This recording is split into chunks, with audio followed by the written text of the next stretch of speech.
Тэгэхээр Монгол улсын хэмжээнд эрчим хүчний төрөлжүүлэлт нэг ялангуяа сэргээгдэх эрчим хүчний нөөц болоод бусад бүлэглэлийн бололцоо баялаг байгааг салбарын мэрэгжилтнүүд онцолсоор ирсэн. Тэгвэл бид яг одоо сэргээгдэх эрчим хүчний салбарыг төр болон парламентын хэмжээнд хэрхэн авч үзэж байгаа талаар ярилцахаар улсын хурлын гишүүн Инх Цэцгийг студид ороод байна. Танд өглөө мэнд. За та бүхэнд өглөө мэнд төргий. Тэгэхээр мэдээж сүүлийн үед бол сэргээгдэх эрчим хүч гэдэг маань өөрөө төрөөс баримтлах бодлогын хувьд бас тэргүүлэх чиглэлийн ач холбогдолтой боллоо гэдэг ийм ойлголт болоод энэ бодлого бас яваад байгаа шиг байна. Тэгэхээр энэ тал дээр бас та нэг тодорхой мэдээлэл өгөх. Ялангуяа одоо төрөөс баримтлж байгаа эрчим хүчний бодлого дотроо сэргээгдэх эрчим хүчийг ер нь хэр чухалд авч үздэг болсон юм бол. За саяхны хүртэл бас энийг нэг их оошоодгүй байсан шүү дээ. Өнөөдөр бол бас нэлээд чухалд орж байгаа шүү. Нөгөөдгөр бас манай сэргээгдэх эрчим хүчний нөөцөөр хэр их вэ? За тэгэхээр улсын хурлаас өнгөрсөн оны одоо 12 сард сэргээгдэх эрчим хүчний хөгжлийг эрчимжүүлэх ийм чиглэлийг засгийн газар төгсөн одоо түүхэн тогтоол батлагдсан. Тэгээ бид нар энийг яг түүхэн гэд нэрлэж байгаа вэ гэхээр хэрвээ энэ тогтоол одоо бүрэн утгаараа хэрэгжих юм бол олон айл өрхүүд, аж ахуй нэгжүүд маань сэргээгдэх эрчим хүч ашиглаад за эрчим хүчээ хэмнээд за тэгээ хамгийн гол одоо чухал юм нь илүүл цахилгаанаа шүлжээнд борлуулад орлого олох ийм бүрэн боломжтой болох юм байнамаа. Тэгээ Улаанбаатар хотод ч гэсэн маш олон айлууд, мөн аймгийн төвүүдэд нэлээд олон айлууд аль хэдийн одоо суурлуулад сарда бараг 10 кг суурлуулсан айлууд нэг 400 мянган төгрөг. За жилдээ бол бараг 5 саяар болохоор байгаа. 20 кВт-ийн нарны панелтай айлууд сарда бараг сая гаруй төгрөг, жилдээ бараг 10 сая төгрөг. Тэгээ хамгийн гол чухал нь анхны хөрөнгө оруулалтаа ер нь 3-4 жилийн дотор нөхөр байгаа.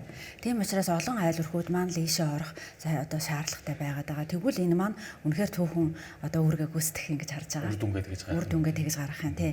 Тэгээд өнгө саяхан өнгөрсөн 7 хоногт засгийн газар ягаад гэвэл нөгөө одоо ерөнхий сайд учрал Улсын хурлын дарга байхдаа ингээд чиглэл өгсөн тогтоол баталсан байна шүү дээ. Одоо өөрөө ерөнхий сайд болоод сая хэрэгжүүлэх тогтоолыг батлагдлаа. Тэр хүрээндээ 5 аймагт бас юм том одоо нарны станц батарейтай ашиглалтанд оруулах явж байна. Энэ ондоо 10 сарын 1-нд баг орчих واخ гэж бодож байгаа. Тий. Энэ маань одоо аймагуудын цахилгаан хангамжийг бол найдваршуулнаа. Яагаад тэгэхээр та бүхэн мэднэ өнгөрсөн үйл бид нар маш их цахилгааны тасалдaltaй байлаа. Энэ үйл бас одоо цахилгаан тасрахгүй гэж хэлэх боломж бас байхгүй байна. Тэгэхээр энэ тохиолдолд бид бүхэн аль болох одоо өөрөө давхар их усртай байвал сайн л гэж байна. Тэгэхээр сүүлд бас эрчим хүчний сайдын өгсөн мэдээлэл бол за энэ үйл бол 150 орчим мегаватт бас дутагдалд орж болзошгүй байгаа гэсэн нэг юм нөхцөл байдалтай байгаа. Тэрнээс өмнө бол бас энэ 5 аймгийн панел буюу нарны панел дээр суурилсан эрчим хүчний станцыг оруулах зайлшгүй шаардлага байна гэсэн нэг мэдээлэл байгаа даа. Ерөөсөө энэ нарны станц, батарей станцыг суурлуулах хугацаа бол нэг үнэхээр сайн зохион байгуулж чадаад төр засгийн зүгээс дэмжиж чадах юм бол ер нь нэг 5-6 сарын дотор ашиглалтанд оруулах бүрэн боломжтой байдаг. Богино хугацаанд. Хамгийн гол нь яг бид хэд маш сайн өрсөлдөөн үүсгээд тарифыг л хямдруулах шаардлагатай байгаа. Тэгэхээр эрчим хүчний яамны зүгээс энийг бол маш сайн зохион байгуулж байна л гэж харж байгаа. Тэгэхээр бас ер нь бол яг өнөөдрийн байдлаар бас аваад үзэхээр Монгол улсын нийт эрчим хүчний хэрэгцээг за 1.6 орчим гигаватт дээр ер нь бол яваад ах шиг байна. Тэгэхээр манай эрчим хүчний ер нь яг төрөлжүүлэлт дотроо сэргээгдэх эрчим хүч хэр их нөөцтэй гэж ер нь яваад. Тийм. Ер нь яг зөвхөн сэргээгдэх эрчим хүчний нөөц гэдэг ингээд үзэхээр манай улс маань одоо хэр их нар тусдаг вэ, хэр их салхитай вэ гэж үзэх хэрэгтэй. Тэгэхээр ерөөсөө одоо бараг дэлхийд байхгүй юм маш сайхан одоо жилийн 365 хоногийн 300 гаруй хоногт нь маш сайхан нартай байдаг орон их ховор байдаг. Тэгэхээр бид бол бас их азтай ус гэж үзэж болно. Яагаад тэгэхээр маш сайхан нартай. За дөнгө сайхан би одоо ингээд говьалтай ховд овсгээ явлаа л да. Бүр үнэхээр сайхан нартай юм байна. За мөн өмнө говь, дунд говь руу яваад ирлээ бүр энэ алтан нар шарны алтан нарны одоо энэ алган шинэ шар тус тэ ашгийг бол бид нар үнэхээр тултал хүртэх бүр хэрэгтэй юм байна. Тэр нөөц бол өөрөө хязгааргүй байна. Нөөц бол маш сайхан байна. Тэгэхээр энэ нөөцийг бол бид бүхэн тэр гэр орноо халаахтаа цахилгааныхаа асуудлыг шийдэхдээ ерөөсөө сайхан хэрэглэх хэрэгтэй байна л гэж байгаа. Тэгэхээр яг өнөөдрийн байдлаар бол бас сэргээгдэх эрчим хүчний нийт үйлдвэрлэлийн ер нь хэд орчим хувийг эзэлж байгаа бол нөгөөдөөр бас төрөөс яг одоо нэгдсэн улсын байгууллагын өмнө доктортой хөгжлийн 17 зорилтоор нийцүүлсэн бас хөлөмжийн хийг бууруулах амлалтууд байгаа шүү дээ. Тэгэхээр энэтэй яаж нийцүүлж байгаа вэ? Тэгээ ер нь бол яг манай яг одоогоор бол нэг 18.6% маань манай сэргээгдэх эрчим хүч байна. Тэгээд бид нар нэг 30 он гэхтүүл нэг 30% маань л одоо сэргээгдэх эрчим хүчний их усүр болно гэсэн төлөвлөгөөтэй үйл ажиллаж байгаа. Тэгээ яг 100% сэргээгдэхээр бол бид нар бүх юмаа бол хангах боломжгүй л дээ. Одоо докторжаалт тэгээд бас олон асуудал байдаг. Гэхдээ ямар ч байсан 30% дээр барихт бол манай систем бол доктортой ажиллаж чаднаа. Тэгээ тэрнийхээ бас тодорхой хувь нь аль болох л одоо айл өрхөөд аж ахуйн нэгжүүд маань сэргээгдэх тавьж орлого олох хэрэгтэй байна. Эрчим хүчээ хэмнэх хэрэгтэй байна. Дээрээс нь энэ хүмүүс маань бас эрчим хүчний одоо дутагдлыг хаахад бас хувь нэмэр оруулж байна. Хамгийн гол бас чухал юм нь бас сүлжээнээс таслаад байхад бас найдвартай яах нь цахилгаантай байх нь байна. За дээрээс нь 100 яндангаасаа бол маш олон айл одоо сэргээгт ашиглаад бас салж байна. Аймгийн төвүүдэд бас одоо уурын зоохны тэр яндангийн утаа бол бас бүр гамшигын хэмжээнд очсон байна. За тэгтэл эхнээсээ бас уурын зоохоо сэргээгт ашиглаад одоо халж байна. Тэгэхээр энэ рүү бид бүхэн явах хэрэгтэй байгаад байна. Яг таны саяны дурдж байгаа түүхэн тогтоол гэж байгаа энэ бодлогын бичиг баримт дотор үндсэндээ яг айл өрхүүдийг дэмжих чиглэлээр энэ чиглэл рүү шилжилт хийлгэхдээ ер нь яг тодорхойлсон дэмжлэгүүд нь ямар зүйлүүд вэ? Яг зүйтэй тийм. Энэ тогтоол дээр бид нэр маш олон том одоо ач холбогдлыг ард иргэдэд авчирсан л да. За тухайлбал та бүхэн 20 кВт хүртэлх нарны панелыг түгээгшүүлжинд техникийн нөхцөлгүй холбодог болсон. Одоо тусгай шүүрийг шаардсан. Тийм яг тусгай шүүр биш техникийн нөхцөл. Өмнө нь бол ингээд техникийн нөхцөл гэдэг ямыг авахын тулд бараг 6 сар яваад авч чаддгүй байсан. За бид бүхэн техникийн нөхцөлгүй хэлбэрсүүлсэн сугамаар ерөөсөө 11 хоногийн дотор та бүхэн одоо шүлжээрээ холбогдохын бүрэн боломжтой болсон. За дээрэс нь бас та одоо илүү л цахилгаанаар шүлжээн зарах юм бол тэр одоо мөнгөө сар болгон авдаг болсон. За өмнө нь бол ингээ за жилдээ нэг тооцож өгнө. За нэг баланслаад таарна гэж хоримтлуулна гэдэг байсан бол одоо би сар болгон өгдөг болсон. Тэгээ сар болгон өгдгийн бид нар ач холбогдлыг хилээд байгаа. Нэгдүгээрт нь та эрчим хүчээ хэмнээд эхэлнэ. Магадгүй энэ сарда нэг 100 мянган төгрөгийн цахилгааныг та сүлжээрөө зараад орлого олсон. Тэгвэл дараа сарда үгүй нэг би яаж нэг 110 болох вэ? Яаж би өөрийнхөө эрчим хүчээ хэмнээд эхлэв үү те? Нийлүүлэхээ яаж ихсэн? Нийлүүлэхээ яаж нэмэгдүүлэх үү гэдэг. А хоёрдугаар асуудал нь болохоор та нарны панелаа арчлаад эхэлнэ. Цас орсон чинь нэг ингээ тост арсан ингээд зүлгээд те танд одоо мөнгө хийж байгаа юм чи одоо арчлаа шүү дээ. Гэхмэчлэнгээр ингээд олон ач холбогдолтой юмыг бол бид бүхэн та бүхэн бий болгочлоо. Гол нь яагаад би ингээд 21 аймгаар явах га зорилт тавиад одоо 16 аймгаар явцсан байна. Тэгэхээр яагаад энийг ярьж авах гээд байна гэхээр одоо энэ сайхан боломжийг бий болгосныг мэдэхгүй байгаад байна. Тийм учраас энийг л их сайн одоо тэр сэргээгдэхин компаниуд, аймгийн удирдлагууд, за түгээх компаниуд маш сайн сурталчилж, маш сайн ард иргэдэд зөв одоо ойлголтыг өгөх хэрэгтэй байгаад байна. За яг энэ дээр нэг одоо хэд хэдэн асуудал байгаа л да. Нэгдүгээр асуудал болохоор мэдээж одоохондоо хөрөнгө оруулалт өндөр байгаад байна. Тийм учраас энэ тогтоолын нэг заалт нь ерөөсөө ногоон зээлийн хүүг бууруулаа. Ногоон зээлийн одоо хугацааг нь урт толгой, хүртээмжийн сайжруулаа гэд. Яг одоогоор бол ногоон зээл нэг 15-аас 16 хувийн хүүтэй 30 сарын хугацаатай гэдэг нь маш одоо юуг богинохон гэсэн үг. Тэгээ хүү өндөр гэсэн үг. Тэгэхээр бас дард ачаал өндөр байгаа. Энийг ерөөсөө авах боломжтой хүн бол бараг байхгүй. Тэгэхээр энийг бол дор хаяж одоо 10% руу ч юм уу оруул. За дээрэс нь хугацааг нь ядаж 90 сар руу оруул. Тэгэхэл юм бол ингээд эхний одоо тэр мөнгийг л гаргачих айлыг ховор хагаад байна л та. Яг л сэргээгтгийг тавьж байгаа айлууд маань ихэнх нь одоо тэр гэр хороолд байгаа айлууд л яндан 100-аас салах гэдэг шүү дээ.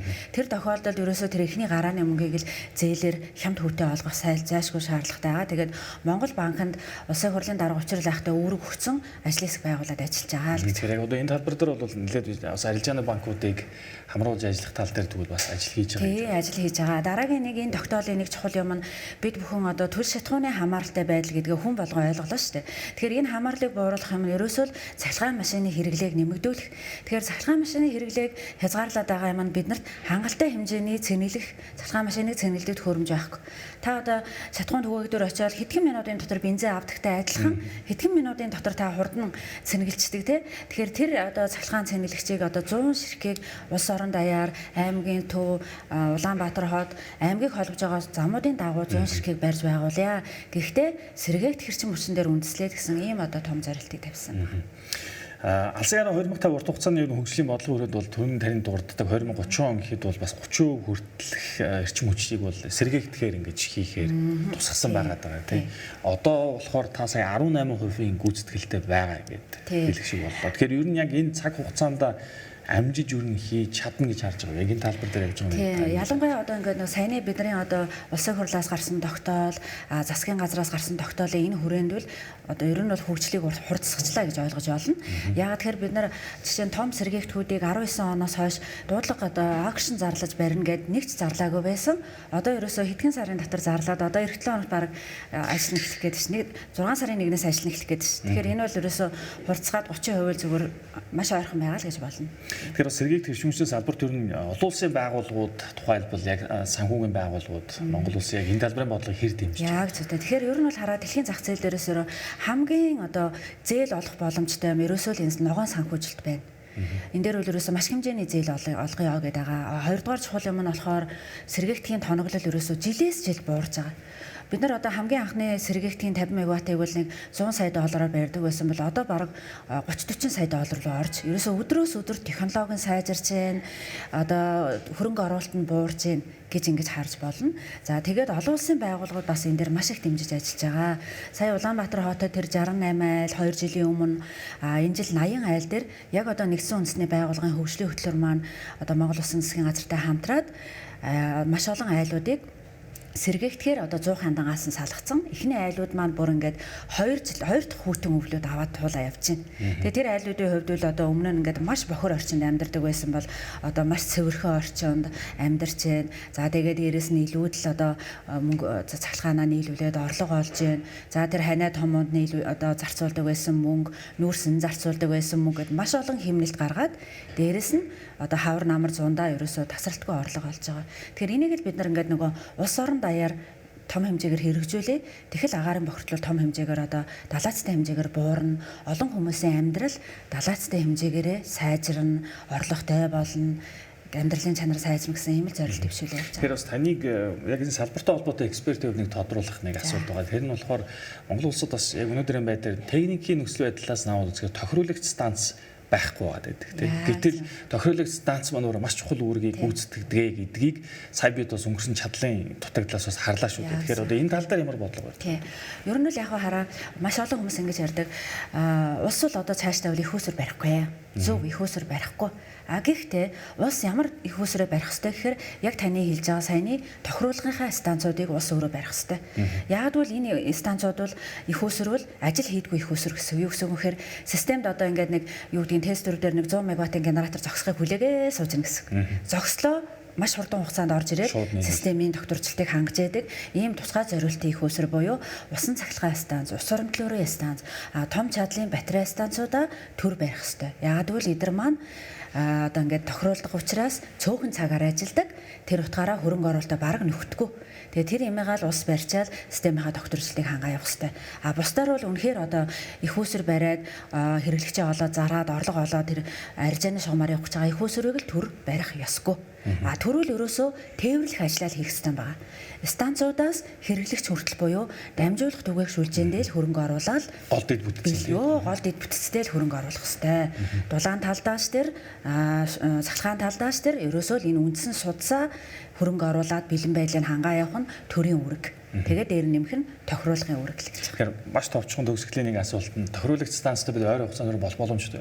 Тэгээ одоо ингээд нөгөө Ховд аймагт барьж штэ тий Эрдэнэбургийн одоо бид өнгө сая очиод ирлээ гүйцэтгэл нь 24% та явж байгаа гэхээр маш сайхан бүтээн байгуулалт. Тэнд очисон хүн бол үнэхээр биширмээр тэгээд бол 30 он гэхэд уул нь 29 онд бараг орчих бах.